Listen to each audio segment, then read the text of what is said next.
राम राम जी, सभी भाई बहनों को राम राम। मैं हूं बाबा रामदास और आप देख रहे हैं बाबा की खरी खोटी। मेरे साथ जुड़ गए हैं अवनीश भाई पीएन शर्मा। मैं इधर 2 दिन फिर से यात्रा में था, रात को आया हूं। 2 दिन अवनीश भाई से बातचीत नहीं हो पाई। अवनीश भाई राम राम। बाबा जी प्रणाम, सभी दर्शकों को नमस्कार, जय जय श्री राम जी सर। अवनीश भाई, मैं 2 दिन असल में यात्रा में मेरे खराब हो गए, मैं आपसे बात नहीं कर पाया। एक नया प्रोपेगेंडा जो इंडी अलायंस वाला जो मीडिया है, उसने एक नया प्रोपेगेंडा बीएमसी के चुनाव के संदर्भ में यह फैलाना शुरू किया है कि असली उद्धव ठाकरे ने एक बार फिर सिद्ध किया कि असली शिवसेना वो है क्योंकि उन्होंने 70 से ज्यादा सीट जीती और एकनाथ शिंदे ने मात्र 29 सीट जीती, पहली बात। और दूसरा उनका यह है कि साहब सारा वोट तो वापस खींच ले गए उद्धव सर, जबकि सच्चाई यह है कि शिवसेना अब शिवसेना नहीं है। शिवसेना का को सबसे पहले तो नाम बदलने की जरूरत है। ये पिछले चुनाव, पिछली वार्ता में अगर आपको याद हो तो हमने कहा था कि शिवसेना नई समाजवादी पार्टी बन चुकी है। जो समाजवादी पार्टी या लालू का जो मॉडल है MY, जैसे वहां मुस्लिम यादव है, यहां पर भी एक MY समीकरण बनाया है इन्होंने। यहां बंगाल, सॉरी, महाराष्ट्र मुंबई में M stands for so called Marathi मानुस, जिसकी ये राजनीति करते हैं, और Y इज सॉरी मुसलमान, मराठी मानुस और मुसलमान। हमने नाम दिया, आपने नाम दिया था उसको मामू। तो सर ये शिवसेना कहां रह गई? ये तो एक नया समीकरण, नया कलेवर है ना सर। जैसे ये तो सर, ये सुनिए, एक मिनट मैं कंक्लूड कर लूं। एक शुद्ध वैष्णो भोजनालय था, वो नहीं चल रहा था तो उन्होंने हंडा चेंज कर दिया, लखनऊ से बड़का वाला अंडा ले आए और यहां पर बिरयानी मिलती है बड़े की। तो सर अब शुद्ध वैष्णो भोजनालय, उद्धव ठाकरे का शुद्ध हिंदू होटल वैष्णो भोजनालय अब बड़े की बिरयानी बेच रहा है। आप कह रहे हो ग्राहक ज्यादा आ रहा है जी। सर एक चीज बताएं, कहते हैं कि सोबत का असर होता है। कांग्रेस के साथ रहते रहते उद्धव ठाकरे ने और उनके इकोसिस्टम ने भी नैतिक जीत का फंडा खोज लिया। जब हार जाओ तो मॉरल विक्ट्री का फंडा ले। आइए जरा इस बात करते हैं। ठीक है, आपने सही कहा, उन्होंने अपनी दुकान बदल दी, नहीं चला हिंदू होटल तो उन्होंने मुस्लिम होटल खोल लिया है, ये बात तो है ही है। लेकिन जरा इसकी पड़ताल कर लेते हैं कि क्या एकनाथ शिंदे वो बढ़िया से परफॉर्म नहीं कर पाए हैं बीएमसी में। सर होता क्या है ना कि लोग गहराई से जरा देखते नहीं एकदम। हालांकि गहराई ऐसा नहीं है कोई बहुत डीप जाना है, कुछ फैक्ट देख लीजिए तो आपको पता लग जाएगा। बाप ने पार्टी बनाई, बाला साहब ने हिंदू की दुकान चलाई, अपने बेटे को, भतीजे को, नाती को ध्यान में रख के ही बनाई। नेचुरली वो सत्ता वहां आई। यानी मातोश्री ही कारपोरेट शिवसेना जो पहले वाली थी बाला साहब ठाकरे की, उसका दुकान थी, उसका हेड ऑफिस था। इसके अलावा तो और कुछ था नहीं, बाकी सबके सब दरबारी थे। एकनाथ शिंदे जो अपनी उच्च प्रशासनिक क्षमता के साथ राजनीतिक कौशल का परिचय दे रहे हैं, उद्धव की छाया से अलग होने के बाद, असली शिवसेना लेके जाने के बाद। इससे पहले जरा बताएं, एकनाथ शिंदे का नाम सुना था? मैं दावे के साथ कह रहा हूं, एकनाथ शिंदे ने जिस दिन तक विद्रोह किया और राष्ट्रीय मीडिया में इनका नाम आया, इससे पहले एकनाथ शिंदे केवल थाने के नेता थे, बना के रखा हुआ था शिवसेना। एकनाथ शिंदे जिनकी राजनीतिक हैसियत उस परिवार में रहते हुए, उनकी छाया में रहते हुए, केवल मुंबई के एक उपनगर, जो मुंबई को जानते हैं सर, मैंने अपने कारपोरेट की शुरुआती नौकरी मुंबई में की है, तो थोड़ा बहुत मुंबई के भूगोल को और वहां की पॉलिटिक्स को समझता हूं। 2 साल रहा। अपने आप में एक जो उपनगर है थाने, वहीं के तो नेता थे, और कहां थे? उसके बाद अगर बीएमसी में भाजपा के साथ लड़के, और भाजपा के साथ इस बार लड़ने के बाद अब ये क्लियर हो गया कि भाजपा वहां बड़ा भाई की भूमिका में आ चुकी है। जो पहले शिवसेना के साथ शिवसेना बड़ा भाई और बीजेपी छोटा भाई, रिश्ता बदल चुका है। इसको मराठी मानुस ने स्वीकार कर लिया है, न सिर्फ स्वीकार किया है बल्कि इसी कॉम्बिनेशन को वोट किया है कि बीजेपी को हम बड़ा भाई बना रहे हैं। आप विधानसभा देख लीजिए, आप लोकसभा देख लीजिए, उसके बाद आप अभी निकाय देख लीजिए और फिर बीएमसी देख लीजिए, 29 महानगरों के चुनाव देख लीजिए। तो ये तो अब साफ है ना कि नंबर 1 पार्टी बड़ा भाई इस युति में बीजेपी है। लेकिन एकनाथ शिंदे की अगर सिर्फ 29 सीटों को आप लेके देखिए तो उनका थाने से पैन बीएमसी यानी पैन मुंबई विस्तार हुआ है। मैं केवल बीएमसी के संदर्भ में बात कर रहा हूं। तो हैसियत एकनाथ शिंदे की बढ़ी है, पहला सच। बीएमसी में यानी लोकल इलेक्शन मुंबई में एकनाथ शिंदे की हैसियत थाने से निकल के और पूरी मुंबई में फैली है। अच्छा, एक तो और मुंबई की एक गजब की राजनीति है। नरेंद्र मोदी जब सेंटर की पॉलिटिक्स में आए हैं तो नरेंद्र मोदी का एक किसी चुनाव में उतर जाए उनका 8-10% अपना वोट होता है, यानी व्यक्ति आधारित वोट। महाराष्ट्र की राजनीति में ये खेल बहुत पुराना है। आप उधर देखेंगे जो कोंकण वाला एरिया है तो उधर राणे, उनके नाम पर झार के वोट पड़ता है। आप उधर बारामती के क्षेत्र में चले जाइए तो शरद पवार का खानदान। आप मुंबई में जब थे तो बाला साहब ठाकरे का खानदान। आप नागपुर की तरफ चले जाइए तो वहां कोई खानदान नहीं, क्योंकि बीजेपी में परिवारवाद नहीं है, तो वहां पर आपको आरएसएस का असर मिलेगा। तो ये जो ऐसे, अभी तो मैंने सिर्फ इतना नाम गिनाया, ऐसे बहुत सारे छोटे छोटे छोटे छोटे पॉकेट्स हैं जिसका एक अपना सरदार है। अब इसे अजीब लग सकता है। तो ऐसे में जो एकनाथ शिंदे केवल सिमटे हुए थे थाने में, उनका तो बीएमसी में पूरी मुंबई में विस्तार हुआ है। दूसरा, शिवसेना जिसको कहा जा रहा है कि अपनी शक्ति उसने बढ़ाई है और असली शिवसेना वो क्लेम कर रही है, अरे भाई साहब 25 साल का राज खत्म हो गया, उसके बाद भी कहते हो हम जीते हैं।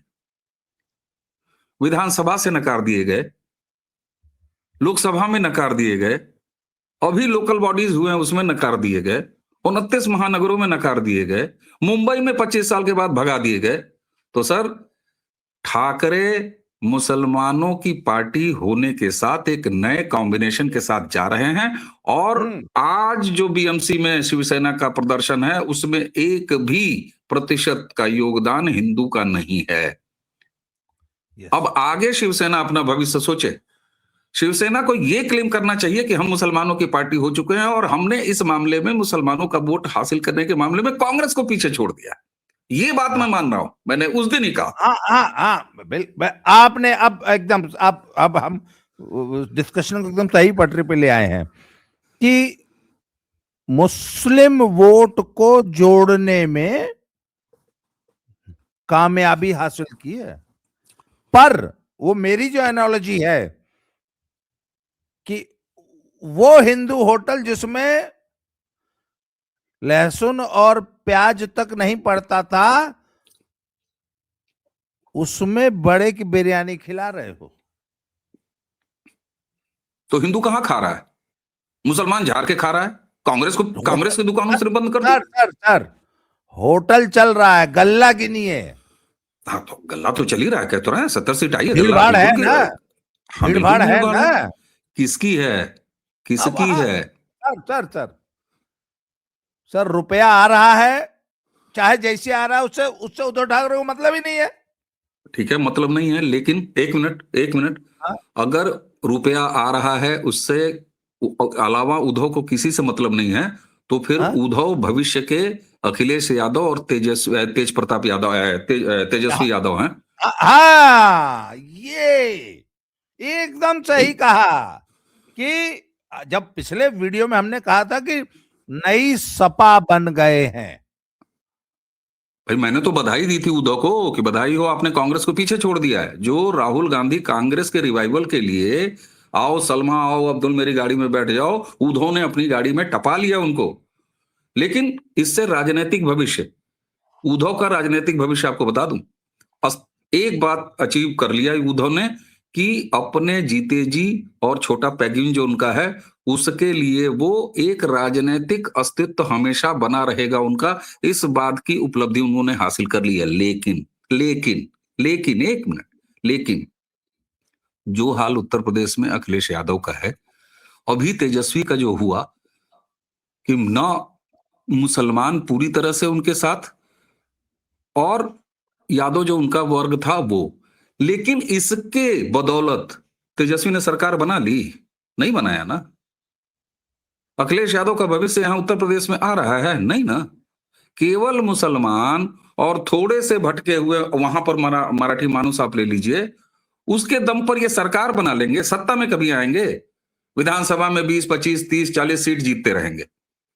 जैसे बीएमसी के इलेक्शन में इन्होंने इतनी सीटें हासिल कर ली, लेकिन अब सत्ता में आना, ताकत में आना, अस्तित्व, लेकिन ताकत में ये कभी नहीं आएंगे, सत्ता में ये कभी नहीं आएंगे। तो ठीक है, अगर यही उन्होंने अपने लिए भविष्य चुना है, तो अब तो ये देखना है कि कांग्रेस और इनके में कैसे पटेगी भाई।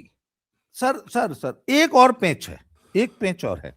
मैं पर बात आगे बढ़ाने से पहले एक जरूरी काम ये कर लूं। मित्रों, दर्शकों, ये मेरी पुस्तक है दद्दा की खरी खरी। इसका मूल्य 600 रुपया है, परंतु ये 600 रुपया इस पुस्तक का मूल्य मत मानिए। मेरे आश्रम और मंदिर में एक प्रस्तावित गौशाला और घायल गौधन की चिकित्सा के लिए एक व्यवस्था की जानी है, उसके निर्माण में ये पैसा खर्च होगा। यदि आप हमें सहयोग करते हैं तो पुस्तक तो एक बहाना है। ये जो नीचे टिकर चल रहा है 7696409623, इस पे आप अपना योगदान 600 रुपया या कम या ज्यादा, कुछ भी ज्यादा भेजना है तो इस पे भेज दीजिए, सामने ऊपर QR कोड है, उस पे भेज सकते हैं। और इसी नंबर पे मुझे अपना एड्रेस व्हाट्सएप करते हैं तो मैं पुस्तक भेज दूंगा आपको, address, phone number, pin code, और जिससे कि ये गौशाला के इस पुनीत कार्य में आपकी भी भागीदारी हो जाएगी। अवनीश भाई, मैं एक बात कह रहा था सर, मुस्लिम वोट जो है उसके लिए हर साल रोपना पड़ेगा। एक मिनट, जैसे किसान गेहूं और धान हर साल लगाना पड़ता है, गन्ना एक बार लगा दो तो पेड़ी उसकी 2-3 साल काट लेता है आदमी, पर आम और कटहल का पेड़ एक बार लगा दो तो 30, 40, 50, 60 फल देता है। मुसलमान वोट वह फसल है जो अभी बीजोगे, 4 महीने बाद साइकिल खत्म, अगली बार फिर बीजनी है। हर चुनाव से पहले मुसलमान अपनी कीमत वसूलेगा उद्धव ठाकरे से। अच्छा, एक चीज बताइए बाबा जी, हाँ। ओवैसी को जरा आप फ्रेम में ले आइए खेल में। हाँ, अरे सर, क्या आप एक दिल मिनट, की बात पढ़ लेते हैं। इसके बाद ओवैसी ओवैसी को को ही आप लाना था जी। ओवैसी को आप ले आइए, तो जब अपना भाईजान आ जाएगा हाँ तो वह ऐसा झटका मारेगा उद्धव को हाँ, कि उद्धव मालेगांव, जो है ना, मालेगांव। मालेगांव देख लीजिए। अरे और तो और छोड़िए, एक पार्षद, हिंदू पार्षद जिता के ले आए हैं ओवैसी। आपके मराठी मानुस को भी ओवैसी खा जाएगा, उसी बीएमसी में, उसी मुंबई में, लोकल में बता रहा हूं। और बीएमसी का जो इलेक्शन रिजल्ट आया है ना सर, आप बड़े आराम से इसको महाराष्ट्र की अगली लोकसभा, अगली विधानसभा में सीधे एक बात उठा के रख सकते हैं। यदि आपको परहेज नहीं है भाई, या तो आप परहेज करते हो, अगर आपको परहेज नहीं है तो आप मुस्लिम होटल में दाल फ्राई खा लेंगे। मराठी क्यों नहीं खा मानुस लेंगे? को उद्धव ठाकरे ने किया क्या है?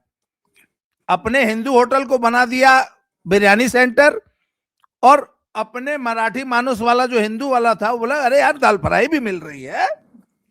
यदुमुल्ला यहाँ क्या कर रहा है? उत्तर प्रदेश में यदुमुल्ला क्या करता है? ये नहीं हाँ करता है सर, तो अगर एमएम भी दाल फ्राई बेचने लग गई तो? और बेच रही है, बेच रही है। बिहार के चुनाव में एमएम ने कितने हिंदू कैंडिडेट उतारे थे, जरा याद कीजिए। मैं आपको बता रहा हूं, बहुत सॉलिड राजनीति ओवैसी चल रहे हैं। और आज नहीं तो कल मेरी ये आकांक्षा अब सच साबित हो रही है। मैंने ये आकांक्षा की थी, भविष्यवाणी नहीं। मैं हमेशा एक चीज कहता था कि ओवैसी भाई तुम आगे बढ़ो और मुसलमानों के वोटों की ठेकेदारी करने वाले तमाम जो पारिवारिक खानदानी दुकानें हैं उनसे अपने मुसलमानों को छीन लो, और ओवैसी धीरे धीरे धीरे धीरे वो कर रहे हैं। और जिस दिन ओवैसी मुस्लिम होटल खोल के बैठेंगे और दाल फ्राई बेचेंगे, उस दिन ये हिंदू होटल को मुस्लिम होटल में कन्वर्ट करने वालों का क्या होगा? क्योंकि वो तो खालिस है ना। मालेगांव बताता है कि जब उनका अपना कैंडिडेट आ जाता है। अभी बंगाल में देखिए, आप बंगाल में हुमायूं कबीर और ओवैसी की युति को देखिएगा, और वहां तो और खतरनाक काम हो रहा है ममता बनर्जी के लिए। वेस्ट बंगाल में कम्युनिस्ट, कांग्रेस, ओवैसी और हुमायूं कबीर, इसकी युति तैयार हो रही है। सर, साफ तौर पर मैंने जो कहा आपको कि मुसलमानों को एक बार अपने होटल में बुलाने के बाद, इसी बीएमसी के नतीजों के बाद, कम से कम उद्धव ठाकरे अब एक अस्तित्व में 20, 25, 30, 10, 40, 20, 30 ये नंबर लेके बैठे रहेंगे। केवल बीएमसी में नहीं कह रहा हूं, 8-10 ये विधायक भी ले आएंगे। लेकिन जैसे जैसे ओवैसी का विस्तार होता जाएगा, और ओवैसी चूंकि महाराष्ट्र की डेमोग्राफी, मुंबई की demography, Tata institute of social sciences की जो रिपोर्ट आई थी उसके मुताबिक जो वो टाइम फ्रेम है, उसी टाइम फ्रेम के दौरान ओवैसी का इतना विस्तार होगा कि ये शून्य हो जाएंगे। और आगे आने वाले भविष्य में मैं बताऊं आपको, मुसलमान इस देश में अपना नेता सामने खड़ा करके अपनी राजनीति करेगा, और उसके सामने बीजेपी होगी।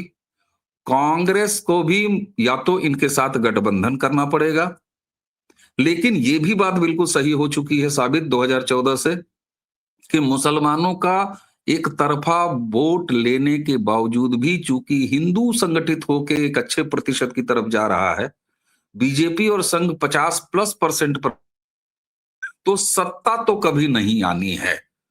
प्रो मुस्लिम होके इस देश में अब सत्ता नहीं आनी है, क्या बीएमसी, क्या लोकसभा, क्या कोई विधानसभा। मैं ये दावे से कह रहा हूं। किसी को अगर ये भ्रम हो कि अब वो प्रो मुस्लिम और थोड़ा सा हिंदू का टॉपअप लेके इस देश में सत्ता कायम कर लेगा, संभव नहीं है। आप वेस्ट बंगाल में इसको होते हुए देखेंगे, आपने बिहार में इसको होते हुए देखा है, आप 2 बार से इसको उत्तर प्रदेश में देख रहे हैं, 27 में फिर देखेंगे, 2014 से इसको आप पूरे भारत में देख रहे हैं। प्रो सर, मुस्लिम मुझे होके आप इस देश में एक सत्ता सवाल नहीं है ले मेरा सकते। आपसे, एक सवाल है मेरा आपसे।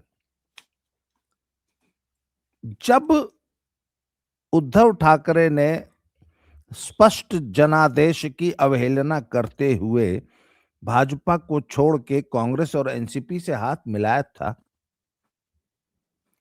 ये तो वो बात हो गई कि प्रेम के आवेश में कोई लड़की जब घर से भाग जाती है और कलावा देख के भागती है,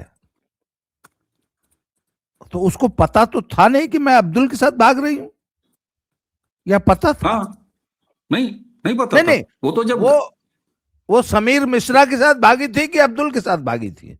अरे भाई, वो समीर के साथ भागी थी। जब अब्दुल ने मुंह में गाय का मांस ठूंसा और कलमा पढ़ाने को कहा, तब उसको पता चला, और वो भी तब तक वो गर्भ से आ चुकी थी। तो अब काहे कलमा पढ़ रही है? अब कलमा क्यों पढ़ रही है? अब क्या करे? अब तो गर्भ से वीडियो आ बना चुकी रही है। है, अब तो बीफ बिरयानी की वीडियो बना रही है। अरे भाई, तो गर्भ से आ चुकी है, अब करे क्या? घर वाला स्वीकार नहीं करेंगे, समाज अपना स्वीकार नहीं करेगा। जैसे उद्धव ठाकरे को बाला साहब हाँ, ठाकरे का बेटा होने के बिल्कुल। बावजूद भी मराठी मानुस ने और हिंदू ने त्याग दिया, तो उसको भी उसका समाज त्याग दे रहा है। वही उदाहरण उठाइए ना भाई। हिंदू हृदय सम्राट बाला साहब के लड़के अच्छा, नहीं नहीं दादर सर, नरेश इसका को हिंदू नहीं माना। नहीं नहीं नहीं नहीं, सर सर सर, इसका मतलब आर यू श्योर कि उद्धव समीर, वो लड़की जो है समीर मिश्रा के साथ भागी थी, अब्दुल के साथ नहीं भागी थी, धोखे में भागी थी? ये पक्का है, तय ना ना है? ना, नहीं, इसमें भी शुभ है। देखे देखे देखे, मैं बताऊं एकदम इतना सर कोरा कोरा। पता था, सर सर सुनिए, पता था कि मैं अब्दुल के साथ जा रही हूं। तो ये अपराध तो जान के किया है ना हाँ, भाई, ये अपराध तो जान के किया है ना। इसने प्यार किया, उधर से जिहाद था। और लव जिहाद हो गया। भाई वोट जिहाद किसने कहा था उत्तर प्रदेश में, बताइए जरा। अखिलेश यादव के नेता ने कहा था ना कि हमको वोट जिहाद करना पड़ेगा। तो उद्धव ठाकरे भगे, पता समीर के साथ निश्चित तौर पर जानबूझ के भगे, क्योंकि उधर से उनको मोहब्बत की उम्मीद थी और मोहब्बत मिली भी। लेकिन इसका नतीजा क्या हुआ कि अब अगर वो मंदिर में घुसना भी चाहें तो उनका हाल राहुल गांधी का होगा। जनेऊ नहीं पहना, धोती नहीं पहने, क्या नहीं किया राहुल गांधी ने। ममता बनर्जी दुर्गा आंगन नहीं बनवा रही हैं, अभी सिलीगुड़ी में सबसे बड़े शिव प्रतिमा का उद्घाटन करके नहीं आई हैं। आप बताइए क्या नहीं कर रही हैं वो। पहली बार याद आया है 15 साल में कि बंगाल में हिंदू भी रहता है। लेकिन सवाल यह होता है कि क्या उनको हिंदू मानेगा। अखिलेश यादव ने महाकुंभ का मजाक भी उड़ाया, उपहास भी किया, हिंदुओं को सनातन के मुंह पे थूका भी, लेकिन अपने स्वर्गीय पिता के नाम पर कैंप भी बनाया, इतनी बड़ी सी मूर्ति भी रखी और गंगा भी नहाया। सवाल यह हो रहा है कि बाला साहब ठाकरे की लिगेसी वाले उनके बेटे और उनके भतीजे को हिंदू नहीं माना साहब। और आज एक चीज और कह रहा हूं, बड़े स्पष्ट दावे के साथ कह रहा हूं, आप बहुत बड़े, आज शंकराचार्य अभी जो उनकी हालत हुई है प्रयागराज में, सर ये बड़बोलापन नहीं है, लेकिन 2014 के बाद इस देश का ये सत्य है, राजनीतिक सत्य मैं आपको बताऊं। आप कितने बड़े भी हिंदू हों, लेकिन अगर आप राष्ट्रवादी राजनीति यानी भारतीय जनता पार्टी के साथ युति में नहीं है तो आपको हिंदू स्वीकार करना इस देश के आवाम के लिए बहुत मुश्किल है। दो छोटे छोटे उदाहरण आपको उत्तर प्रदेश से दे रहा हूं। पियर का चचा ओम प्रकाश राजभर, 3 उदाहरण, अनुप्रिया पटेल, ओम प्रकाश राजभर, संजय निषाद। इसमें कोई इनकार नहीं करेगा कि संजय निषाद केवल निषादों के नेता हैं और जातिवादी, घोर जातिवादी राजनीति करते हैं। इसमें तो ये तीनों के तीनों, पटेल, इधर पियर का चचा, ओम प्रकाश राजभर, राजभरों की, और इधर संजय निषाद, ये तीनों के तीनों घोर जातिवादी राजनीति करने वाली पार्टियां हैं, नेता हैं, इसमें तो कोई शक नहीं है। लेकिन इनकी राजनीति क्यों चल रही है और सफल है, इनके पास पद है, ये सत्ता में है, कारण केवल एक है कि इनका गठबंधन राष्ट्रवाद की राजनीति करने वाली भारतीय जनता पार्टी के साथ है। यही ओम प्रकाश राजभर अखिलेश यादव के साथ गए, इनके समाज ने ही इनको स्वीकार नहीं किया। अनुप्रिया पटेल की माताजी और बड़ी बहन विद्रोह किया, अनुप्रिया पटेल से अलग का रास्ता लिया, राष्ट्रवाद से खिलाफ का रास्ता लिया। आज कितने लोगों को पता है कि उनकी बहन और उनकी माताजी भी राजनीति करती है। सर इसमें एक नाम और जोड़ दीजिए, जयंत चौधरी। जयंत चौधरी, बहुत अच्छा। जयंत चौधरी का जो मूल वोट बैंक है, असल में वो भी सपा के साथ जाके खुश नहीं है, मजबूरी में जाता है। अगर जब जयंत चौधरी भाजपा से गठबंधन करते हैं तो उसको वो गठबंधन सहज स्वाभाविक लगता है, अपने मन के अनुरूप लगता है। बिल्कुल लगता है। मैं इसीलिए कह रहा हूं आपको कि प्रो मुस्लिम राजनीति के भरोसे सत्ता में आना नामुमकिन है। प्रो हिंदू राजनीति करने वाली भाजपा के साथ अगर कोई भी युति बना लेता है तो उसका जनता स्वागत करेगी, उसको स्वीकार करेगी। ये क्लियर कट लाइन मैं आपको बता रहा हूं, और ये इतना मजबूत फुटप्रिंट है कि ये अभी कम से कम 3, 4, 5 दशक तक तो चलना है। आज लोगों को मेरी बात बड़बोलापन लग सकता, मैं पूरी विनम्रता से कहता हूं, 2014 में कब चाहा था मुसलमान ने कि नरेंद्र मोदी सत्ता में आ जाए, भाजपा जीत जाए? नहीं चाहते हुए भी आई ना सर। 19 में दोहराया गया ना, 24 में फिर सत्ता में आई ना। मैं एक सवाल आपकी तरफ उछाल देता हूं अगले वीडियो के लिए। हाँ। दर्शकों के लिए भी एक टीचर जो है टास्क दे देता है। कल्पना कीजिए कि ये जितने बिरयानी सेंटर हैं, ये सब घोषणा कर दे कि कल से बिरयानी सेंटर बंद है, वापस हिंदू होटल खोल रहा हूं। एक वोट नहीं मिलेगा। नहीं, धीरे धीरे आज कांग्रेस घोषणा कर दे कि हमको सत्ता मिल, आज कांग्रेस, सपा, लालू और ये सब घोषणा करते हैं कि हमको सत्ता मिला, वो साला 3 दिन में बुलडोजर चला के 3,000 मंदिर वापस क्लेम करके आपको हिंदुओं तुमको दूंगा। अगर भाई जन एक हाइपोथेटिकल सवाल है। नहीं नहीं, एकदम आपका सवाल बिल्कुल सही है, लेकिन मैं अपना भी तो मुद्दा उछाल देता हूं दर्शकों के सामने। जनता अब डीएनए पहचानती है साहब, साइंस टेक्नोलॉजी बहुत आगे बढ़ चुका है। हर मतलब घर हाथ वापसी, में आप ये कहना चाहते हैं कि घर वापसी के रास्ते बंद हैं? हर हर अराजनैतिक घर वापसी के रास्ते बंद है। हर हाथ में ये एमआरआई है सर, हर हाथ में ये एक्सरे, एमआरआई, पैथोलॉजी लैब है, ये डीएनए चेक करता है सब। जब मैं इसको इसका कह रहा हूं मतलब तो क्या कह रहा सर, हूं? सोशल मीडिया आपका सच, बांग्लादेश का एक एक सच हिंदुओं का, वो वेस्ट बंगाल के एक एक मोबाइल में घूम रहा है सर। ये डीएनए पहचानता, वो दुर्गा आंगन ममता बनर्जी का नहीं लेगा, नहीं लेगा, मैं कह रहा हूं। वो शिवालय ममता बनर्जी का नहीं लेगा। राहुल गांधी का जनेऊ उसने नहीं लिया, राहुल गांधी की धोती उसने नहीं ली। कितने लोग ये जिक्र करते हैं कि अखिलेश यादव भी इटावा के पास एक भव्य शिव मंदिर बना रहे हैं? बताइए मुझे, आप मुझे बता दीजिए। जनता अब डीएनए जानती है सर। राजनीतिक घर वापसी के रास्ते बंद है, मैं साफ कह रहा हूं। आगे इस पर और विस्तार से चर्चा की जाएगी, बहुत जरूरी चर्चा है। और एक चीज और जान लीजिए सर, पॉलिटिकली करेक्टनेस मतलब का सर समय बीत इसका गया। मतलब तो, इसका मतलब बीजेपी ने इनको वापस आने लायक तक नहीं छोड़ा है। नहीं छोड़ा है सर, नहीं छोड़ा है। ये वो हिंदू लड़की है, ये सारी की सारी वो हिंदू लड़कियां हैं जिन्होंने जानबूझ के, एक बार वोट के चक्कर में ही सही, लेकिन समीर के साथ गई। लेकिन जब समीर सलमान निकला और उसने गाय का गोश्त खिलाया, उसने इनको कलमा पढ़वाया, तो और उससे ये गर्भवती भी हो गई।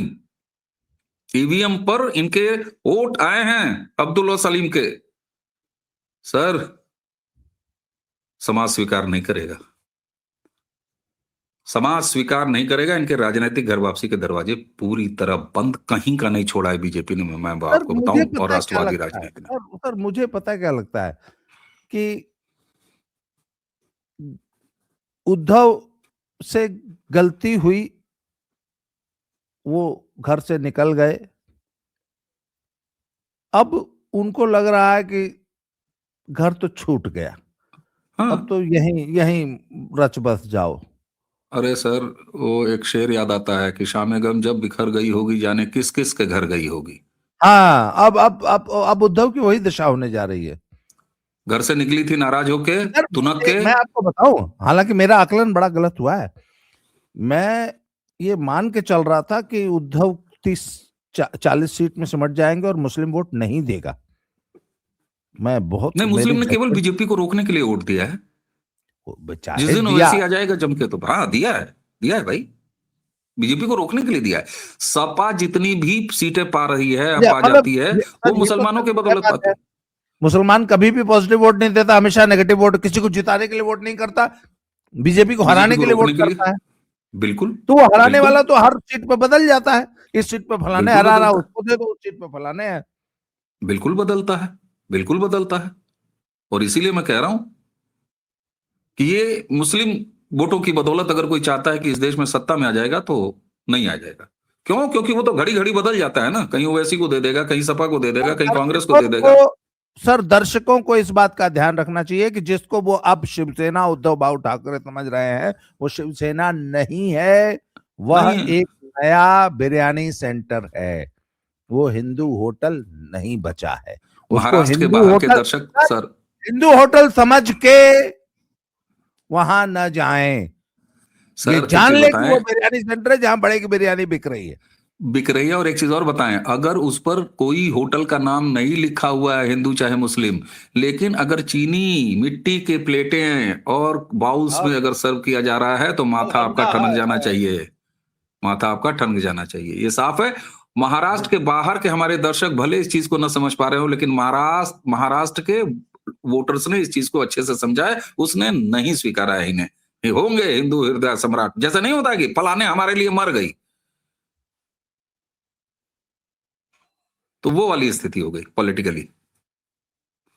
अवनीश भाई, वीडियो लंबी हो गई, आपने सब समय दिया, इसके लिए आभार, धन्यवाद। दर्शकों बताइए आपको ये वीडियो कैसी लगी, क्या आप हमारी बातों से सहमत हैं, हमने जो होटल की एनालॉजी दी वो कैसी लगी आपको, हमें कमेंट बॉक्स में बताइए। आज के लिए इतना ही, बहुत बहुत धन्यवाद। जय श्री राम, हर हर महादेव। जय जय श्री राम, प्रणाम सर।